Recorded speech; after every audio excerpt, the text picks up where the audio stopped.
اپنی زندگی روندے ہی گزر جانے ہیں۔ حضرت ذی وقار ماں نے کیا پترا اگر تو مادہ اینا تابدار فرما بردار تینو ماں دعا دیتی ہے جڑا رسول صحابہ اکرام رضوان اللہ تعالی علیہ مجمعین دیاں گلہ کردا ہے۔ فرمایا چپ کر کے پترا تو اپنی ماں دی خدمت کری جا اور رسول صحابہ دے وچ تیریاں گلہ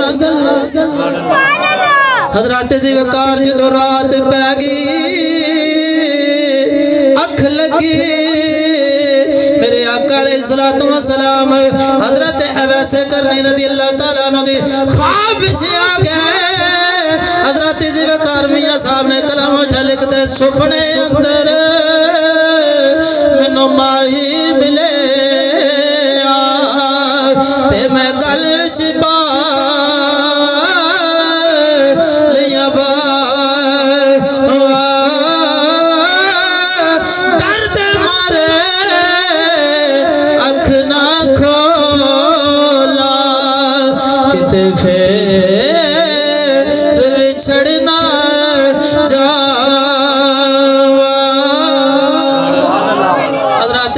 میرے آقا علیہ السلام نے غلاموں میرے آقا علیہ السلام نے فرمایا اے اویس اٹھے جا کے میری زیارت نہیں کر سکیا آج میں تیرے جڑ سے خواب بچے آگیا آج رج رج کے میرا دیدار کر آیا کہ آج میں تیرے خواب بچے آگیا ہون رج رج کے دیدار کر رج رج کے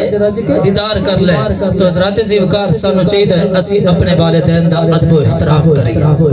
والدین دا ادب و احترام کریے حسن سلوک نال پیش آئیے اگر اسی والد دا حکم مننا گے والدہ دا نہیں مننا گے تو حضرت ذی وقار پھر بھی اسی گستاخ واسطے جنت نہیں اور جنت دے وچ داخل دی بلکہ دور دی گل ہے بلکہ جنت خوشبو بھی نہیں او سکھ لہذا دوما دا سانو تابدار رہنا چاہیے یہ اللہ دا قرآن فرما دے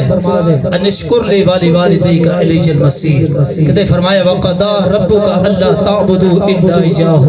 وَبِالْوَالِدَيْنِ إِحْسَانًا طویل گفتگو عظمت والدین دے حوالے نال حضرت ذی وقار یہ ساڈیاں زندگیاں ختم ہو سکتی ہیں لیکن اگر آقا علیہ السلام دی سیرت شروع کریے کہ آقا علیہ السلام دی سیرت ختم نہیں ہو سکتی